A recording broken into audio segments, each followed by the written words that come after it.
నమస్తే. బీఆర్కే భక్తి ఛానల్కి స్వాగతం. నేను చక్కర్ల ఝాన్సీ. ఇవాళ మన స్టూడియోలో వాస్తు జ్యోతిష్య పురాణ ఆగమ పండితులు బ్రహ్మశ్రీ కురత్తపల్లి సురేష్ శర్మ గురువు గారు ఉన్నారు. గురుగారితో మాట్లాడదాం. నమస్కారం గురుగారు. ఆయుష్మతి నాన్న. గురుగారు, జూలై 25 జ్యేష్ఠ అమావాస్య కాబట్టి ఆ రోజు యొక్క ప్రాముఖ్యత తెలియజేయండి. అలాగే ఆ రోజు చేయవలసిన పనులు, చేయకూడని పనుల గురించి కూడా వివరించండి గురుగారు. అమావాస్య ప్రతి మాసంలోనూ వస్తుందమ్మా. అయితే కొంతవరకు బాధాకరంగా అనిపించే విషయాలు ఏంటంటే, నిజంగా కొన్ని అమావాస్యలు విశిష్టమైనవి ఉన్నాయి. త్రయ అమావాస్య, పోలాల అమావాస్య, మహాలయ అమావాస్య. శాస్త్రంలో చెప్పినవి అమావాస్యలు ఏవైతే ఉన్నాయో అవి నిజంగా ఆచరణీయం, అనుసరణీయం. అట్టని చెప్పేసి ఇప్పుడు ప్రతిదాన్ని మనం అప్లై చేయలేం.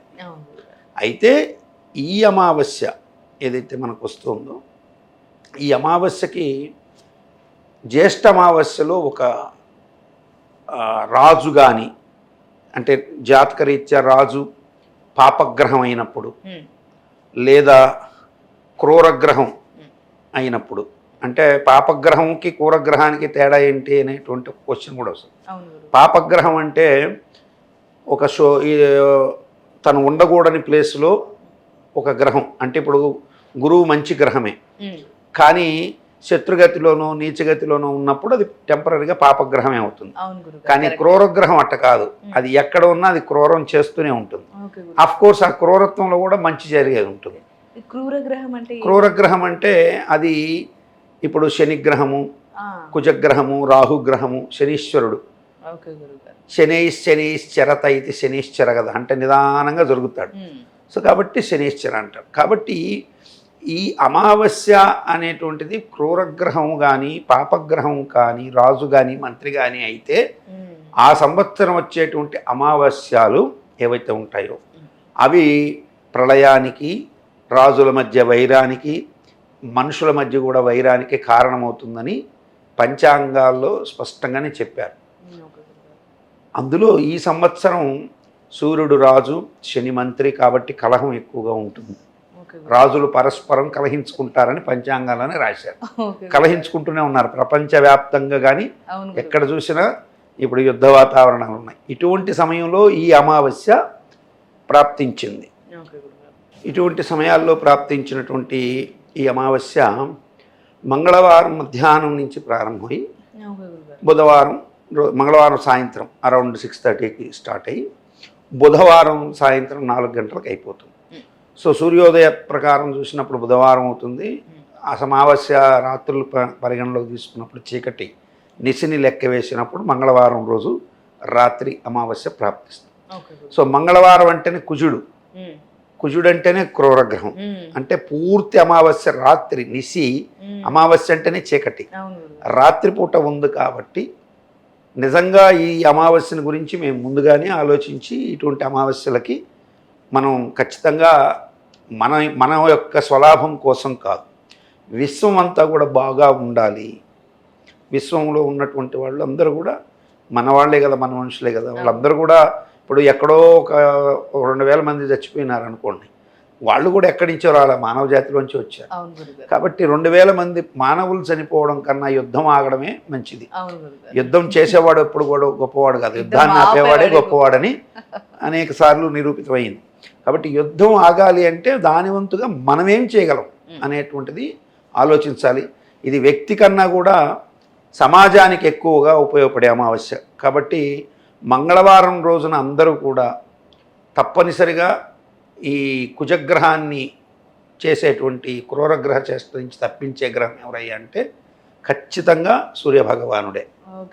సో కాబట్టి మంగళవారం రోజు చతుర్దశిలో సూర్యభగవానుడికి ఉదయాన్నే మనం చక్కగా అర్ఘ్యప్రదానాలు ఇచ్చి, ఆ తరువాత అది మాస శివరాత్రి కూడా కాబట్టి ఈశ్వరుడికి ప్రదోష కాలంలో సాయంత్రం వేళ అభిషేకం గనక చేస్తే తప్పకుండా విలయం ఆగుతుంది.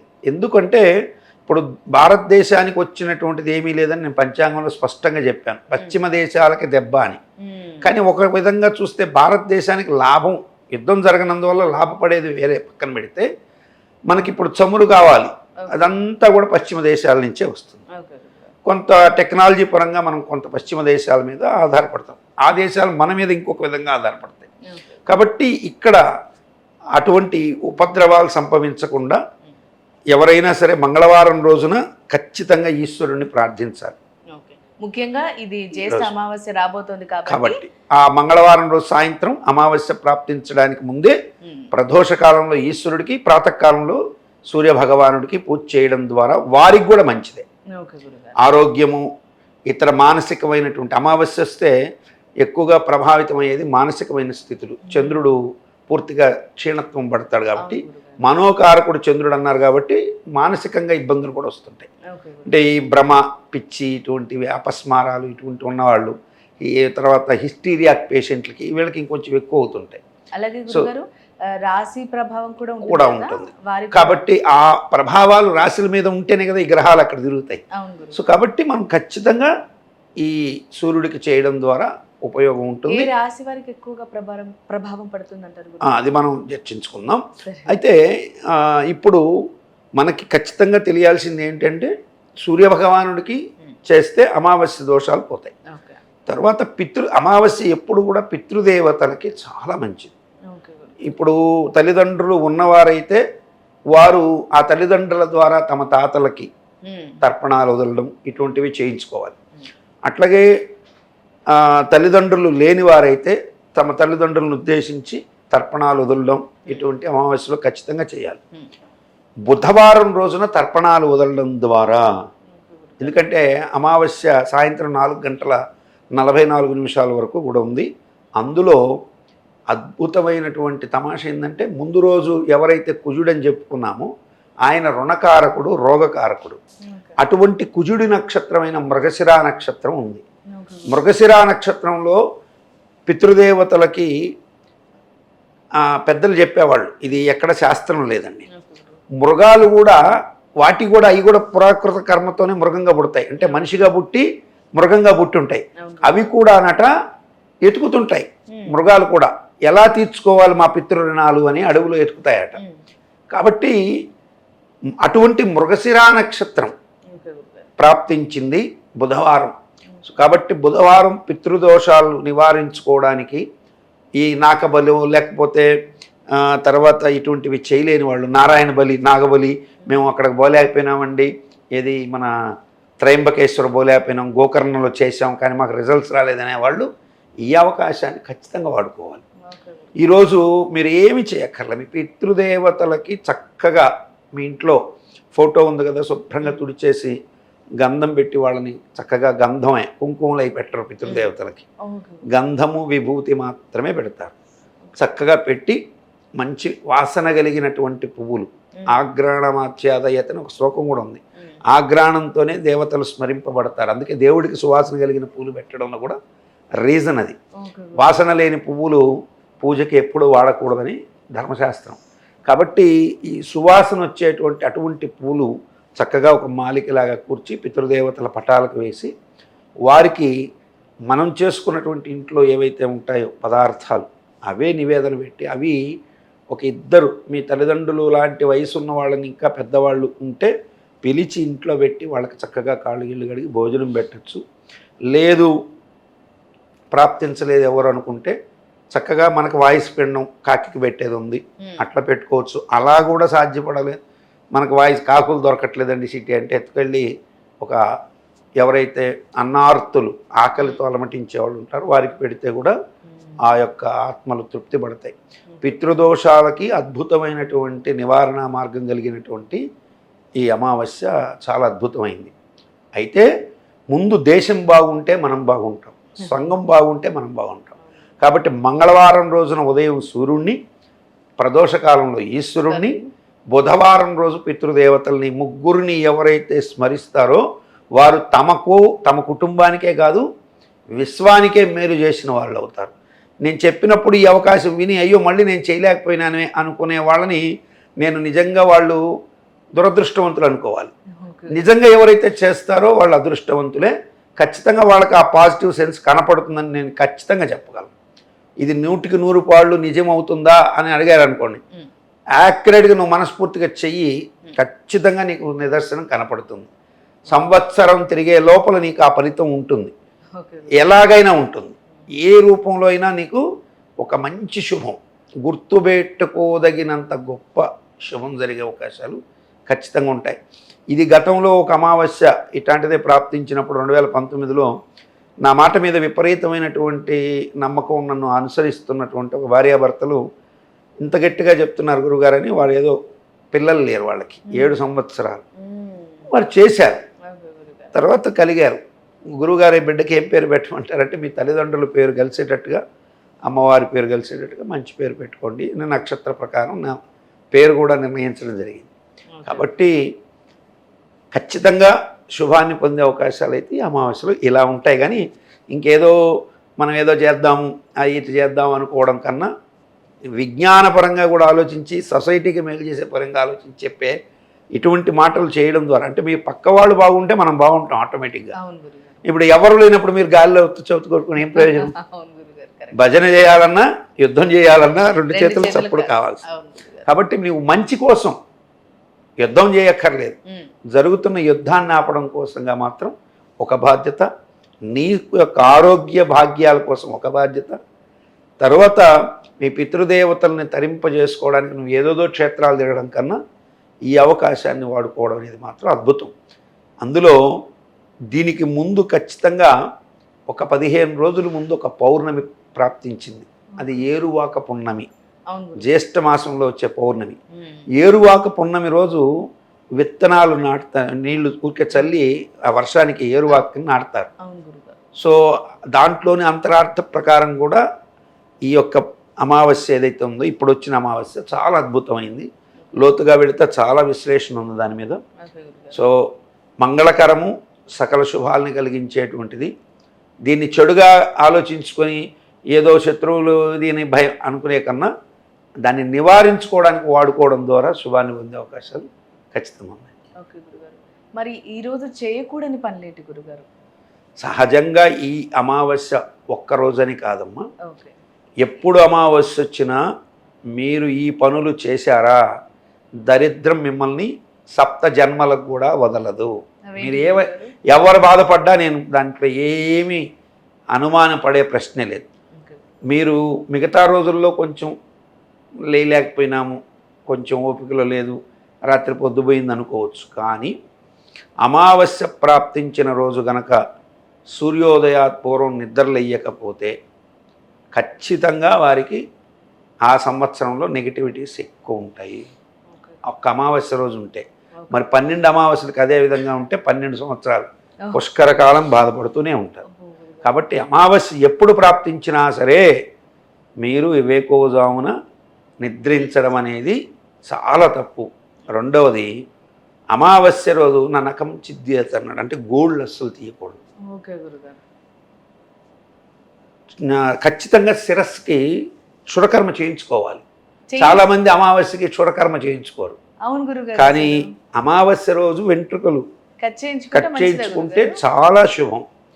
అది చాలా మందికి తెలియదు. ఈ బుధవారం నేను చేయించుకుంటా గురుగారు. ఆడవాళ్ళకి అమావాస్య రోజు లేదు. ఆడవాళ్ళు ఎప్పుడు కూడా అమావాస్య నాడు కట్ చేయించుకోరు. ఒక మగవారికి మాత్రమే ఈ నియమం వర్తించింది, క్షురకర్మ. రెండవది, అమావాస్య రోజు తలకి సోపులు వేసుకొని తలంటుకొని స్నానము చెయ్యనేకూడదు. అది మహాదోషం. ఆ రోజు ఉట్టి తలకి స్నానం చేయాలి. ఉట్టి తల అంటే ఏమిటి? ముందు రోజు అంటే మంగళవారం రోజు చతుర్దశి ఉంది కదా, అప్పుడు చక్కగా తలంటుకొని స్నానం చేసేసి అమావాస్య రోజు ఉట్టికి తలకపోయాలి. మన వాళ్ళు ఇప్పుడు కూడా దీపావళి అమావాస్య రోజు కూడా ఈ తప్పు చేస్తుంటారు. నరక చతుర్దశి రోజు తలంటుకోవాలి, దీపావళి రోజు అమావాస్య రోజు తలకి పోసుకోకూడదు, ఊరికే జస్ట్ నీళ్లు చల్లుకోవాలి. మగవాళ్ళు అయితే ఉట్టి తలకి స్నానం చేయాలి. తల్లిదండ్రులు ఉన్న వాళ్ళైతే అసలు తలకి స్నానమే చేయకూడదు అమావాస్య రోజు. ఇప్పుడు కూడా ఏ అమావాస్య ప్రాప్తించినా తల్లిదండ్రులు బతికి ఉన్నవాళ్ళు తలకి స్నానం చేయకూడదు. వారు కూడా క్షురకర్మలు చేయించకూడదు. మళ్ళీ మగవాళ్ళందరికీ అని ఇందాక అనుకున్నది తప్పు. మళ్ళీ అక్కడ కూడా తల్లిదండ్రులు ఉన్నవారు మాత్రం ఖచ్చితంగా తల వెంట్రుకల మీద చెయ్యే పెట్టకూడదు. కాబట్టి ఇన్ని రకాలుగా అమావాస్య ఉంటుంది. రెండవది, అమావాస్య రోజు అందరూ చేసే అతి కామన్ తప్పేంటి తెలుసా? బ్రాహ్మణులను వదిలేసేయండి, వెజిటేరియన్ బ్రాహ్మణులు కాని వాళ్ళని కూడా వెజిటేరియన్స్ ఉంటారు, వాళ్ళని కూడా పక్కకు పెట్టేస్తే నాన్ వెజిటేరియన్ తినేవాళ్ళు మాకు అస్సలు అది లేకపోతే ముద్ద దిగదు అనేటువంటి వాళ్ళు కూడా నాతో చెప్పిన వాళ్ళు ఉన్నారు. అమావాస్య రోజు మృతాన్నం అంటే చచ్చిపోయిన పదార్థాన్ని వండి పచనం చేసి తినేటువంటి వాళ్ళు. వీళ్ళు కొన్ని పిచ్చి ప్రశ్నలు కూడా అంటుంటారు. మరి వంకాయ ప్రాణం ఉన్నది కదా, దాన్ని గిల్లేం కదా, వంకాయలో విత్తనాలు ఉన్నాయి, మీ ఇంట్లో ఏమి సత్తనాలు ఉన్నాయి, ఏమీ లేవు, దీన్ని చంపేస్తే ఇక్కడికి అయిపోతుంది. వంకాయలో విత్తనాలు తీసుకొడితే 4 బయటకన్నా వస్తాయి, ఓ దోసకాయ కోసి 4 విత్తనాలు బయటేస్తే వస్తాయి, కానీ దీంట్లో అవి రావు. కాబట్టి అమావాస్య రోజు మృతాన్న సహిత భోజనం చేయకూడదు. రక్తాన్నము అని అంటే ఎర్రన్నం అని వస్తుంది, మాంసాన్నం కిందకు వచ్చినప్పుడు రుదినాన్నం అని వస్తుంది. సో ఎర్రటి రక్తంతో కలిసిన ఆ పదార్థాలు, ఎర్రటి మసాలాలు ఇవి తింటే ఖచ్చితంగా అవి అనారోగ్యకరమైనవి అని శాస్త్రం స్పష్టంగా చెప్పింది. రెండవ రోజు ఇంకొకటి, ఇది తెలిసి చేసే తప్పులు చాలామంది, మాంసాహారం, మధువు తాగడం, ఇది మహాదోషం. ఇవన్నిటికంటే కూడా అతి ప్రమాదకరమైంది ఏమిటంటే అమావాస్య రోజు అబద్ధాలు చెప్పనే కూడదు. నీ ప్రాణం పోయినా సరే, ఆ రోజు నేను చంపేస్తున్నారు అనుకోండి, సహజంగా మా ప్రాణవిత్త మాన భంగమందు బొంక వచ్చునది బొంకు కాదునది అని ఒక శ్లోకం ఉంది. అంటే ప్రాణం పోయేటప్పుడు, మానం పోయేటప్పుడు, అట్లాగే విత్తం డబ్బులు పోయేటప్పుడు అబద్ధం చెప్పచ్చని. అమావాస్య రోజు గనక అబద్ధం చెబితే దానివల్ల ఇప్పుడు నువ్వు ధనానికి సంబంధించి అబద్ధం చెప్పావు అనుకోండి, ఖచ్చితంగా ఆ ధనం రాక నువ్వు ఇబ్బంది పడతావు. ప్రాణానికి సంబంధించి అంటే నీ ప్రాణానికి అబద్ధం చెప్పుకోవడంలో తప్పు లేదు, స్వధర్మ రక్షణ అది. ఇతరుల ప్రాణానికి సంబంధించి నువ్వు వాళ్ళ మీద తొంటి మాటలు ఏదో ఒకటి వాళ్ళకి హాని కలిగించేటువంటి, ప్రాణహాని కలిగించేటువంటి అబద్ధాలు చెప్తే ఖచ్చితంగా, అంటే తప్పుడు సాక్ష్యాలు కోర్టుకి వెళ్ళి తప్పుడు సాక్ష్యాలు చెప్పేవాళ్ళు అమావాస్య వచ్చింది రేపు బుధవారం, కోర్టులోకి వెళ్ళి అది అబద్ధం అని తెలిసినా సరే, అబద్ధం అని తెలుస్తున్నా కానీ అబద్ధం అని చెప్పాడు అనుకోండి, ఖచ్చితంగా వాళ్ళ ఇంట్లో ఏదో జరుగుతుంది, నో డౌట్ అట్ ఆల్. కాబట్టి అక్కడ చెప్పకూడదు. మాన విషయాలు అంటే అభిమానానికి సంబంధించిన విషయాల్లో కూడా, అట్లాగే శీల సంబంధమైన క్యారెక్టర్ డిసైడ్ చేసే విషయాల్లో కూడా అబద్ధాలు చెప్పకూడదు అమావాస్య పూట. ఇక తినకూడని అమావాస్య రోజు అస్సలు ముట్టకూడని పదార్థం, మృత భోజనం తర్వాత వెజిటేరియన్స్ ముట్టకూడనిది ఏమిటి అంటే ఉల్లి, వెల్లుల్లి. ఆదివారం అమావాస్య వస్తే మన వాళ్ళు మసాలాలు దట్టించుకొని నాన్ వెజిటేరియన్ కావచ్చు, వెజిటేరియన్ కావచ్చు, పన్నీర్ బటర్ మసాలా ఏదేదో చెప్తుంటారు. ఆదివారమనే కాదు, అమావాస్య రోజు ఉల్లి వెల్లుల్లి తినడం వల్ల వచ్చేటువంటి ఉత్పాతాలు లైవ్లో అనుభవించిన వాళ్ళు నాకు కొంతమంది చెప్పారు. చెప్పకముందు నాకు తెలియదండి, అంత అబ్జర్వ్ చేయలేదు, కానీ తిన్న తర్వాత మీరు చెప్పింది జరిగినాయన్నారు. ఈ అమావాస్య రోజు ఆ ఉల్లి వెల్లుల్లి తిన్నటువంటి వాళ్ళకి కోపోద్రిక్తతలు పెరుగుతాయి. ఆ ప్రభావం అమావాస్య నుంచి ఏదైతే మళ్ళీ సప్తమి అష్టమి దాటి దశమి రోజు చంద్రుడు పూర్తి స్థాయికి వచ్చేంత వరకు ఆ ప్రభావాలు ఉంటాయి. అంటే అమావాస్య రోజు తిన్న దగ్గర నుంచి 8 రోజుల లోపల లేదా 9 రోజుల లోపల వాళ్ళు ఇంకొకరితో కాంట్రవర్షన్ కామెంట్ చేయడము, లేదా వాళ్ళు వీళ్ళని రెచ్చగొట్టి పించింగ్ చేసి వాళ్ళు ఏదో ఒకటి గొడవ పడ్డము, కొట్టుకోవడము ఖచ్చితంగా జరిగే అవకాశాలు స్పష్టంగా ఉంటాయి. దాన్ని అవాయిడ్ చేస్తే సురక్షితంగా ఉంటారు. ఇక రాసుల మీద ప్రభావం అని అడిగావు, దాని గురించి ఇప్పుడు మనం చర్చించుకుందాం. ఇప్పుడు 12 రాసుల మీద ఈ అమావాస్య ఎక్కడ ప్రాప్తించింది అనుకున్నాం? రోహిణీ నక్షత్రంలో, అట్లాగే మృగశిర నక్షత్రాల్లో ప్రాప్తించింది. సో రోహిణీ మృగశిర నక్షత్రాల్లో ప్రాప్తించినందువలన సహజంగా అమావాస్య అక్కడ వచ్చింది కాబట్టి ఆ 2 నక్షత్రాల వాళ్ళు బాగా సఫర్ అవుతారు అనుకుంటారు అందరూ. కానీ తెలుసుకోవాల్సిన సత్యం ఏంటంటే వృషభ రాశి వారికి అద్భుతమైన యోగం కలుగుతుంది, చీకటి వెళ్ళిపోతుంది. So they are getting good, మంచి ప్రాఫిట్స్ ఉంటాయి. అయితే ఎక్కువగా సఫర్ అయ్యేటువంటిది అనేది ఒక మాట ఉంటుంది. అది ఎక్కడంటే శని మీనరాశిలో ఉన్నాడు. సో మీనరాశిలో శని ఉండడం చేత ఆ శని రాశి ఏదైతే ఉందో అది వృషభ రాశిని చూస్తూ ఉమ్. అట్లాగే వృషభ రాశికి అష్టమ రాశి అయిన ధనుస్సును కూడా శని చూస్తున్నాడు. ఓకే.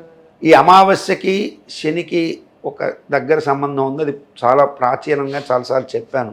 ఓకే గురుగారు. సో మనకి అమావాస్య వస్తే ముందు అమావాస్య అనగానే ఒక వారం చెప్పండి బాగా. అమావాస్య అంటే ఈ వారం బాగా ప్రాచుర్యం అంటుంటారు. ఏ వారం అమావాస్య వస్తే ఈ వారం ప్రాచుర్యం అంటుంటారు? అమావాస్య ఆదివారం కదా.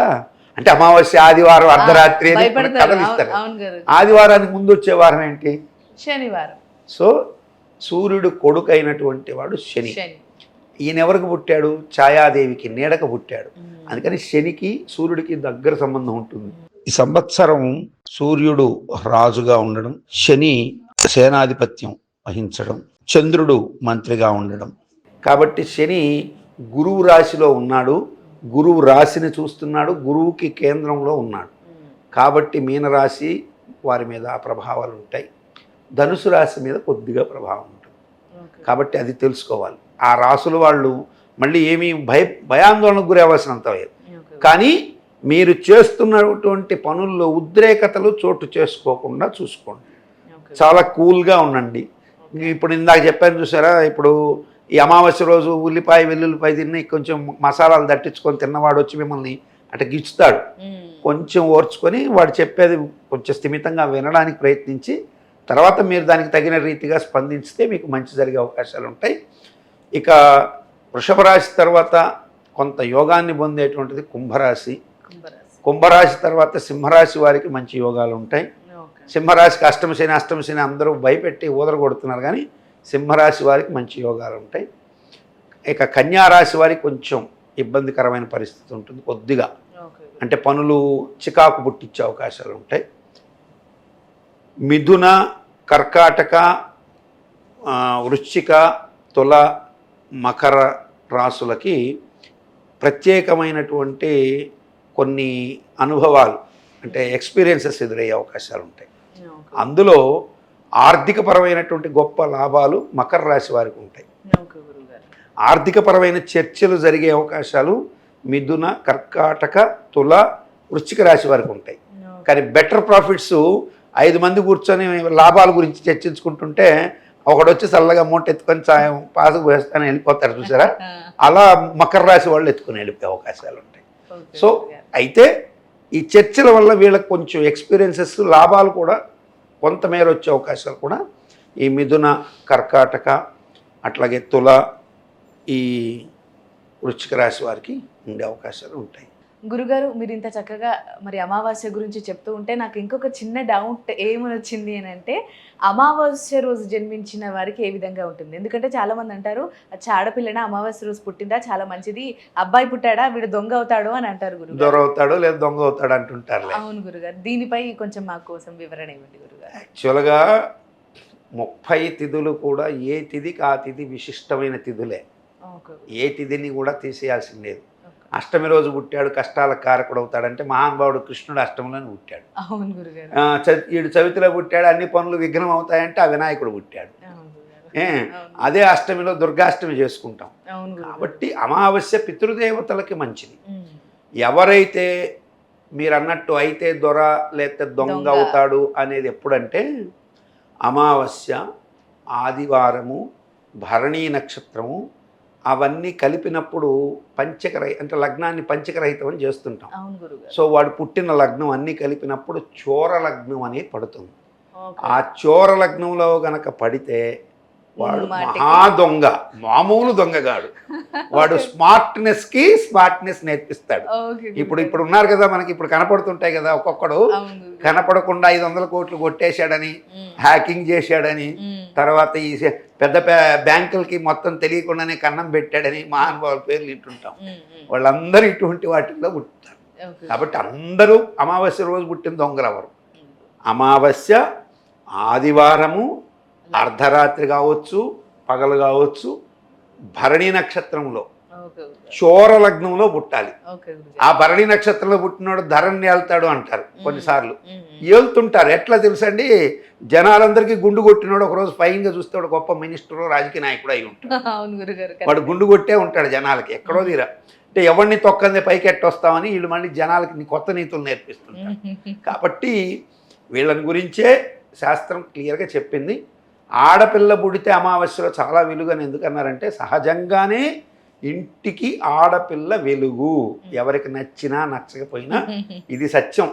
ఆడపిల్ల ఇంటికి వెలుగు. ఒక మగపిల్లవాడున్నా ఆడపిల్ల లేకపోతే అది వెలుగు కాదు. అట్లాగే ఆడపిల్ల ఉన్న దగ్గర ఒక మగపిల్లవాడు ఒక రక్షణ. అంతేగాని ఆడపిల్ల పుట్టడం అమావాస్యలో పుట్టితే ఎందుకు అన్నారంటే అమావాస్య లక్ష్మీదేవికి దీపావళి అమావాస్య రోజు ప్రత్యేకంగా పూజ చేస్తాం.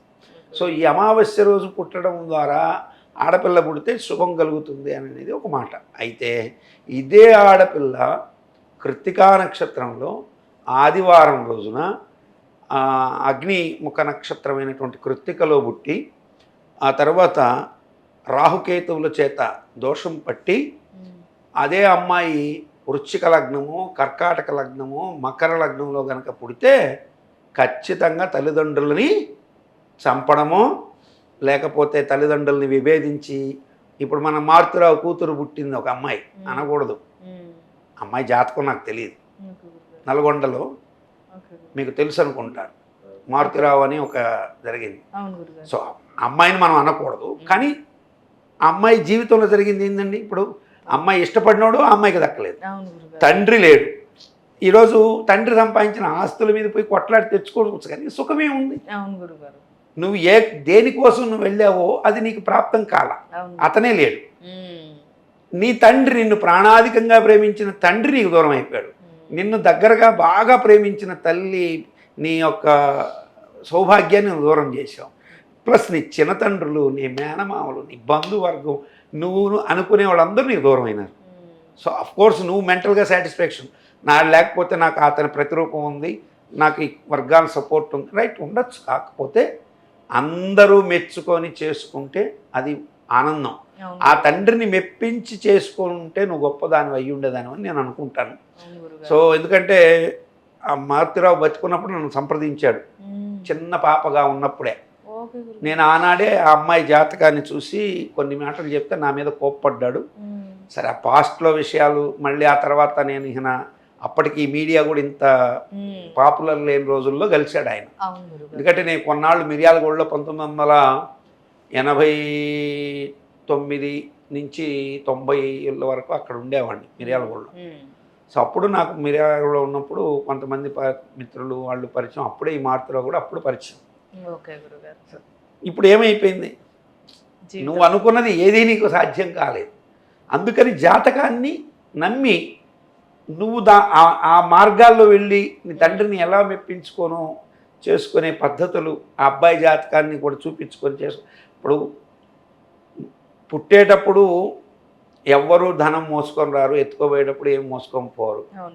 అట్లాగే పుట్టేటప్పుడు సంస్కారాలు మోసుకొని వచ్చుకునే అవకాశం ఉంటుంది. ఈ సంస్కారం ఏంది, పూర్వజన్మ సంస్కారం.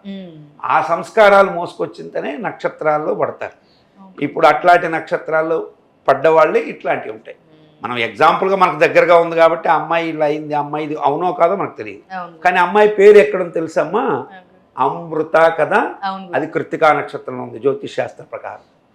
సో అమ్మాయికి కృత్తికా నక్షత్రంలో పుట్టిందని పేరు పెట్టాడా, అమ్మాయి అమావాస్యలో పుట్టిందా అయ్యని మనకు తెలియదు. అది నాకు గుర్తు కూడా లేదు, ఎందుకంటే ఒకప్పుడు ఆయన జాతకం చూపించాడు. అమృత అన్న పేరు ఇప్పుడు నాకు గుర్తుంది. సో అమృత అంటే సూర్యుడి నక్షత్రం కృత్తిక, తండ్రి మారుతిరావు మామీ మూమే మకా నక్షత్రం కేతు. చూసారా, కేతువుకి సూర్యుడికి పడదు, అందుకే మారుతిరావు చచ్చిపోయాడు.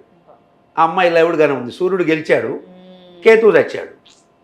కాబట్టి మనం మాట్లాడితే కొన్ని వివాదాస్పదంగా తీసుకుంటే వివాదం, శాస్త్రపరంగా ఆలోచిస్తే దాంట్లో ఇంతుందా మా తండ్రి కోల్పోవడానికి అని అమ్మాయి పాజిటివ్గా తీసుకుంటే పర్లేదు.